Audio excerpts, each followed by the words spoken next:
Nå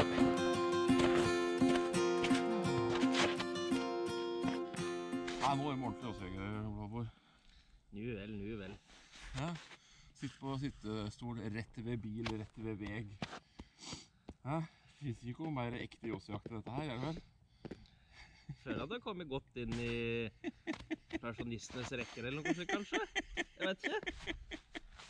Litt småskummelt det, men... Ja, det er sant det. Nei, men det er jo spår rett ved her som er parkert, så er det jo bare å la bikkja jobbe og så se hvordan det skjer. Ja, jeg skal ikke bruke så lange tida før jeg skal komme meg ut av denne bilveggen, håper jeg i dag. Nei, men vet jo ikke hvilken veg det er, om det er den oppover der, eller om det er der, eller hva det er for noe, vi får se hva som skjer. Ja, mulighetene er mange. Vi kan reise til begge plasser, så ingen fare. Vi får gjøre det. Men bikkja lusker rundt her, i hvert fall, så at om vi får noe tak på noe, det vet vi ikke da. Hva synes du om sekken da? Nei, sekken er egentlig vært bra, den. Smal og fin her på ryggen, så den bråker ikke med børse eller noen ting, og helt grei å sitte på, men det... Klart, det er jo ikke som å bære en sekk uten stol, det er det ikke. Nei. Hva heter den igjen? Faun et eller annet. Fauna? Fauna, ja. Ja. Men jeg husker ikke modellbetegnelsen da, det er en 30 liter eller noe sånt. Ja. Nei, det er greit å være slaraffenjeger når man har stolsekk. Ja, det funker da. Det er ungdommen utedags, vet du. Hvordan virker trekker nå? Jo, nå har jeg en strekk med 4G, og nå har jeg dekning kontakt med den. Nå oppdaterer den slik, ja, rundt 20-30 sekunder, får jeg en nytt punkt på den nå. Ja. Nå, ja, selvfølgelig så har jeg ikke fått lastet inn alt enda fra der det var dårlig dekning i dag, men det kommer etter hvert. Jamt over så, ja, har jeg dekning på telefon, så har jeg kontakt med den. Det er veldig sjelden jeg ikke har kontakt med trekkeren på dekninga på selve peilet på bandet. Det er telefonen som er litt avbrutt med det. Ja, det som er begrensninga. Absolutt. Ja. Men klart, i en samkjøring med Garmin-peilet, så er det faktisk det beste peilersystemet til noen gang har vært borti og sett i bruk. Ja, Garmin i nærstrid, og trekkeren når det dreier litt lenger ut. Og har du god dekning, og vi bruker trekkeren, så er det gode los, eller helt grei losindikatorer slik på den, så det er ganske kurant slik. Ja, for det er spesielt at du ser at det blir sånn tjukkere strek når det loser. Ja, det er litt artig. Det er litt artig å se når du ser på det etterpå, hvordan det flyger. Ja. Nei, det er ikke så gærent. Men du må ha dekning. Det er liksom regelen her. Ja, absolutt. Det er det. Dekning på telefon. Det er liksom når du skal sjekke den. Jeg har også inne på klokka, så har jeg da også inne kobling mot peilerbåndet. Så skal jeg ta og hente fram informasjon på den. Den er det. Der har vi bikkja inne.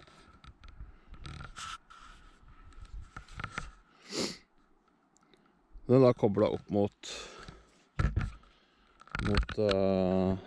Astroen min, 320.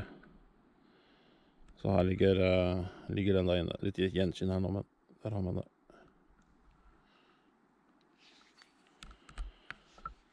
Så i prinsippet da, så kan man bruke, dette er Garmin Instinct, som jeg har investert i nå. Og i prinsippet da, så kan man bare ha peileren hengende på sekken eller noe sånt, og der den ikke er så i vegen, og så bruke klokka for å ha litt sånn følge med da, i hvert fall når det ikke er los og sånn. Når det er los så kan det være greit å ta frem peileren for å sjekke kartet, slik at du har litt mer oversikt. Men sånt ellers så er den mer enn god nok bare for å kontrollere hvor bikkja er og så får du sånn vibrasjon på klokka hvis du har liksom, slik som den har byttet i 3 eller sånne ting da. Ikke at det er så jæklig viktig, men da har du får i hvert fall sånne varslinger. Hva gjør vi nå da? Og jeg nede på spåret, så har gått ut oppe, så tatt en runde på nordsida. Ja.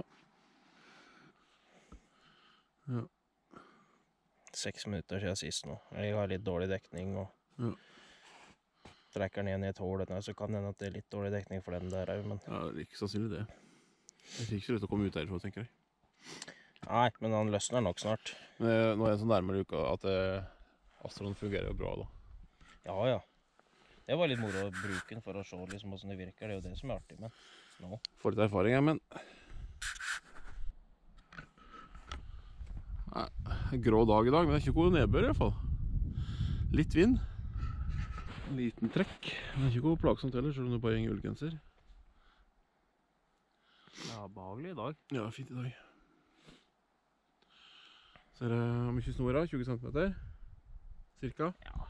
Kanskje litt mer. Rundt der en plass. Kram, gjennomkram snor. Ja da, blir det kuldegrader på dette, så blir det et jækla fint grunnlag som ingen annen å gå på og jakte på, faktisk. Ja, det bør helst være det og så litt bløtt oppå da, så at det ikke ikke legger fullstendig potene. Nei, ja, det tar jo ikke gjennom da. Nei da, så lenge han blir gjennomfryst, så er det ikke noe fare slik sett. Det er ikke noe verden å springe på barfrost, det tenker jeg. Nei, det er sant det. Men du må jo bruke huet, selvfølgelig. Ja, det må du jo.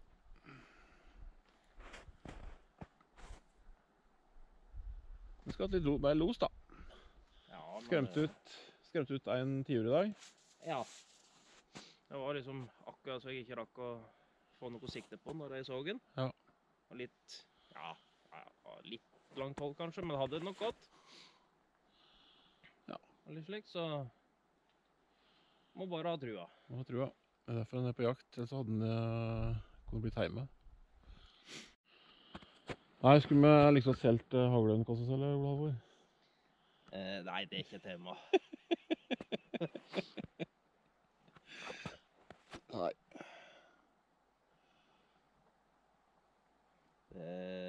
En ting som sitter langt inne, så er det å selge jaktbørser. Eller børser generelt, men jaktbørser. Ja. Jeg måtte avgjøre over på garderoben da, våpengarderoben. Ja. Men nå er det heldigvis noe systemvåpen og slik, så da kan jeg utvide med løp og slike ting på riflen når jeg vil andre, hvis jeg ønsker eller trenger andre kaliber, så da er det liksom ikke så krise der heller. Ja, jeg synes ikke flere sånne alternativer i forhold til hagle, men... Du har jo den Finn Classicen eller den gamle Valmetten. Du har den.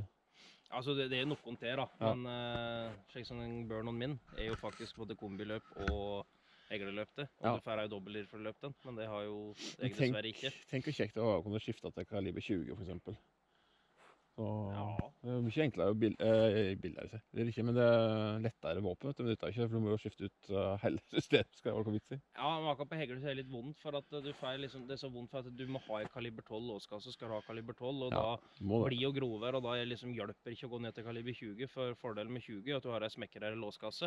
Det er det, mye mindre gods, mindre å bære på. Absolutt.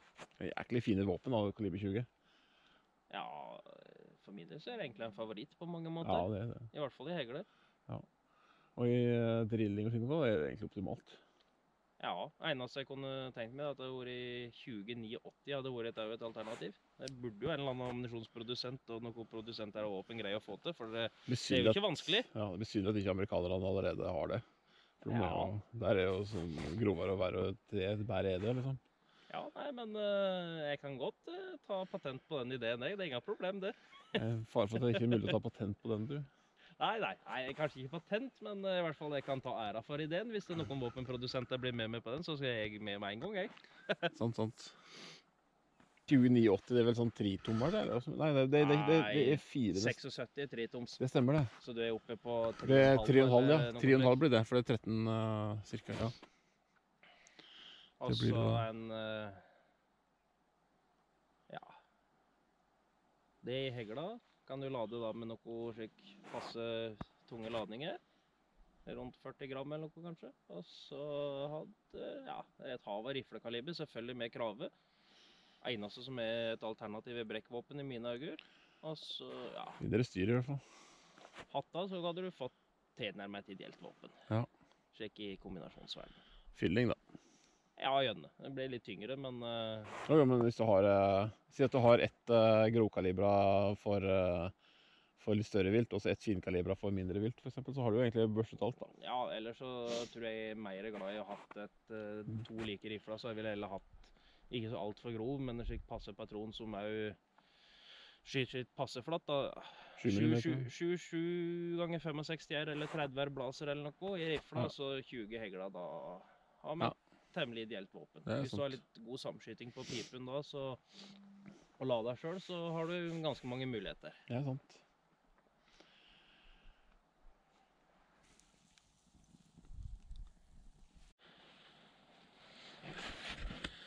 Ja, så Fjella, nå har du fått sett det på jervenduken, vet du, det blir bra. Da blir det bra.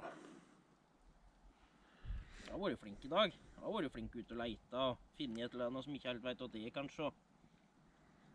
Jeg er flink jente. Ja. Skal vi snart ned igjen nå. Ja. Ferdig for i dag nå, vel. Ja. Jeg sjekker en mårfelle. Så kan du ligge i bilen og kose deg. Skal jeg bare få litt mer honning i en mårfelle, så skal vi se. Synes du selv, jeg? Ja, og jeg er våt.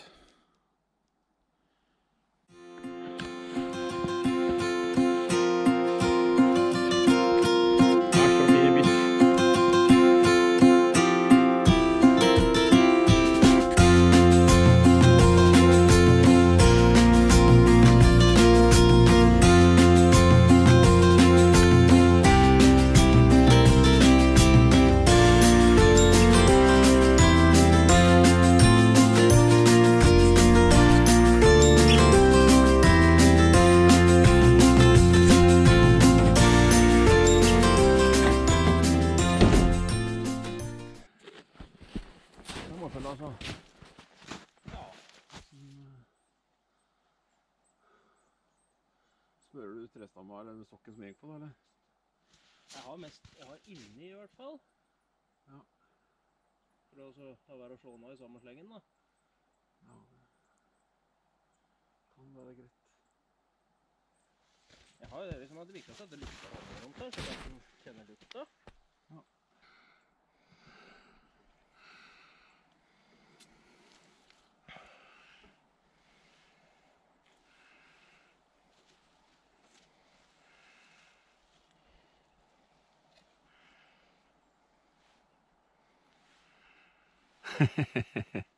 Ekte honning faktisk. Den så på boksen jeg får. Ja, her kommer vi fra naboen til Ammerås. Jeg er fra Tormod. Honninga jeg smører ut nå. Eksklusiv Akkerhaugen honning. Så hvis ikke mål liker dette her, så er det mål som er et problem. Da er det mål med dårlig smak, ja.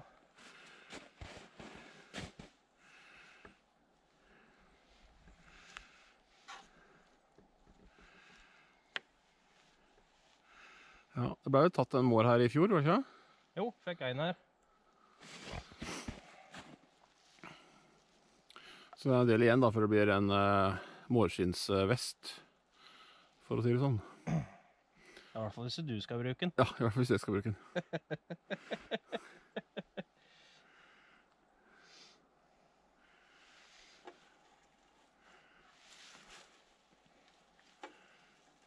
Ja, det må være bra med honningen nå, skulle du tro.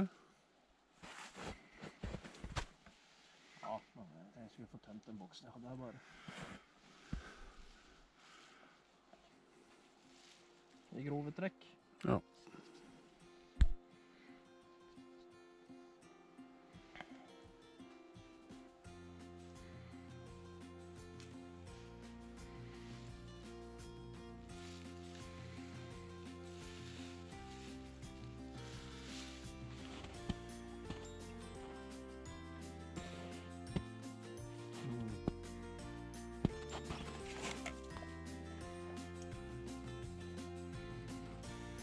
Så der da, kommer litt rann da. Ja, det er litt inn, men det er litt begrenset og lettvint å kline ut med en pinne. Ja, skal vi kanskje varme den opp først? Vi er slik med, tenk med den med. Ja. Så der, da får vi satse på det gjeng mår i fella.